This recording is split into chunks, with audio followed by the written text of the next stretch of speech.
Residents in North Carolina are still grappling with the effects of Hurricane Florence from this past September. Thousands of people had to move inland, dozens of lives were lost, and according to economic researchers at Moody Analytics, Hurricane Florence will cost around $22 billion in property damage.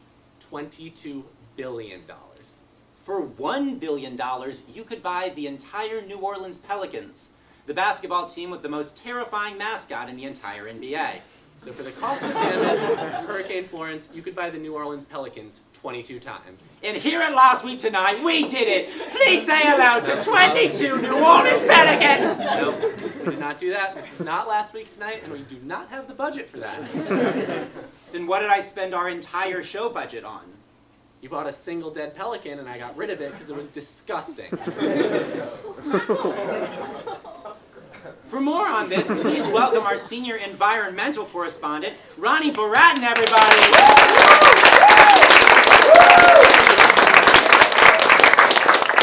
Hi, Ronnie. Hey guys, thanks for having me. So, Hurricane Florence was found to be caused by partially climate change. This is not an isolated incident. It's part of a larger trend.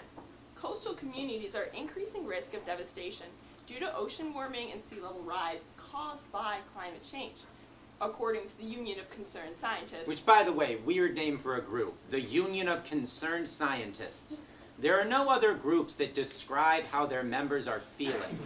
There's no group that's like the Guild of Melancholic Bricklayers. Well, anyway, according to the Union of Concerned Scientists, while the frequency of hurricanes is likely to increase, the intensity is. And since the 70s, the number of Category 4 and 5 hurricanes has doubled. But if the number of hurricanes is the same, what's the problem? Great question, Jamie. Look! A Froco! It's me, a Froco.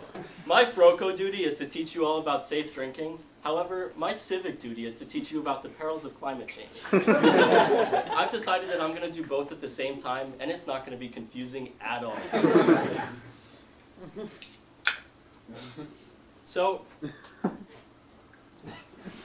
this shot of beer is like a Category 1 hurricane. Trust me, you guys can take like 10 of these in a night and you're going to be totally fine. Okay. The problem is, I only brought one shot glass and I need it again for later in the bit, so I'm going to need one of you to drink that. Oh, I'm not Yeah, 21. maybe. I don't drink beer. I can't really drink that. Come on, Adam, don't be fucking lame. Peer pressure. Fine. Oh, God. Alright, so Adam just took a Category 1 hurricane. This vodka, on the other hand, that's a Category 5 hurricane. Is that Dubra? Really? Jamie, listen, buddy. If I was rich, I'd be living off campus, not in L-Dub as your first-year counselor. How is this the most efficient way to explain this concept? Listen, it's not efficient at all. But if you tried to gulp down 10 of these bad boys in a night, you'll just wake up to millions of dollars of property damage. And you know what else you guys will wake up to? Snapchat videos of yourself singing Despacito with your con law TA, and you don't speak Spanish. Now, Adam, I'm going to need you to drink the Category 5 hurricane. I don't wanna. Do it, Adam. Drink your Category 5. I have to do the rest of the show. Do it. Ah, God. All right, well, If anyone asks, that wasn't real vodka. I have to get out of here before my dean reports me a con law. The Froco, everybody.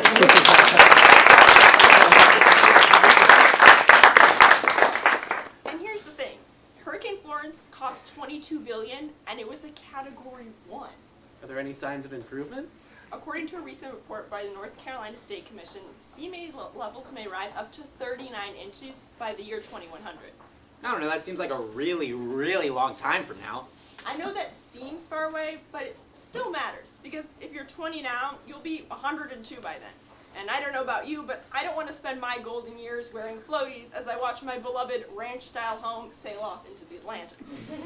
I want to spend my second century of life on dry land, getting into fights over expired coupons with the staff at craft stores, while trying to flirt with wistful widows at the Red Lobster during the seniors' meal.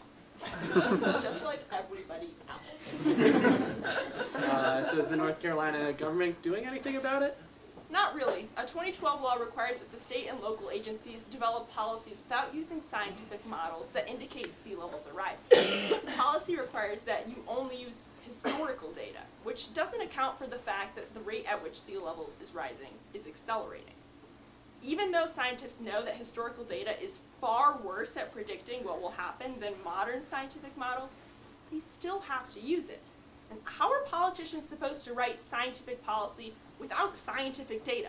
It's like asking someone to paddle a canoe without an oar, which, by the way, will be the main mode of transportation once the coast completely floods. Isn't saying that something isn't going to happen because it hasn't happened before kind of absurd? Like, saying that sea levels aren't going to rise 39 inches because they haven't risen 39 inches in the past is the same logic as saying, I'm not going to get HPV because I've never gotten HPV in the past. You will get HPV. Everyone gets HPV. So supporters of the law include NC20, a pro-business group. I feel like having businessmen do your environmental policy is kind of like having a coroner be your doctor. You might not have the same interests at heart.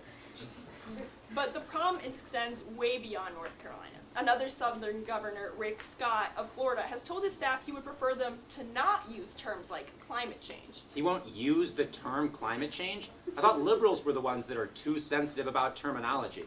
Calling a problem by a new name doesn't make it go away. My preschool teacher calling me different instead of stupid didn't make me any less glue. And Trump is rolling back regulations as fast as he possibly can. He's in the process of withdrawing the U.S. from the Paris Climate Agreement and has revoked 76 Obama-era environmental regulations, including flood standards for roads and bridges that make them less susceptible to sea level rise. Is that what we really need to attack? Bridges? Like, it's bad enough we weren't doing anything to fix the problem, but now it's like we've decided it can't be solved, so we're actively trying to make it worse. It's like if you were like lactose intolerant and you had a small milkshake, but instead of taking your lactate and resting for the rest of the day, you instead, fuck it, and you drank a second extra large milkshake made of prunes and laxatives. The good news is that there is some progress, albeit small. Roy Cooper, the new governor of North Carolina, is trying to bring back a focus on environmental issues. However, the legislature is still mostly Republican, and so far has been unwilling to look at these policies. North Carolina has some of the most advanced coastal science research in the country, so the problem isn't that the science isn't good enough. Right, the problem isn't just that Republicans don't believe in climate change. It's that they don't want to believe in climate change, because it goes against party politics. But climate change doesn't have to be a partisan issue, and it definitely hasn't always been that way. In the 70s, the Clean Air Act, one of the most important pieces of environmental legislation of all time, passed through the Senate without a single opposing vote. And it wasn't just because Democrats controlled everything. Richard Nixon actually started the EPA as part of the environmental movement. You know that things are bad when we're saying stuff like, oh man, I wish we still had Richard Nixon and his forward-thinking policies. Climate change affects all of us, and we won't be able to solve this problem if half the country doesn't even believe it's a problem. Perhaps climate change needs to be reframed. Don't make it about social justice or spending money. Instead of saying climate change will cause warmer ocean waters that leads to more intense hurricanes, maybe say, you know who hurricanes will hurt the most? Hurricanes mostly hurt people who live on the beach. And you know who lives on the beach? White people. Mostly old white people. And Republicans, that's you! Those are your people! You know what's even worse for guns than liberals? Salt water. And you know what's even worse for the Constitution than liberals? Also salt water. That paper is old as shit. But we don't have time to bicker, people, so we're left with two options. Either we legalize science, or we bring back Noah's Ark and fill it with the New Orleans Pelicans team that Adam just purchased, and hope for the best. But they're all men. Like I said, hope for the best. Ronnie Boratyn, everybody!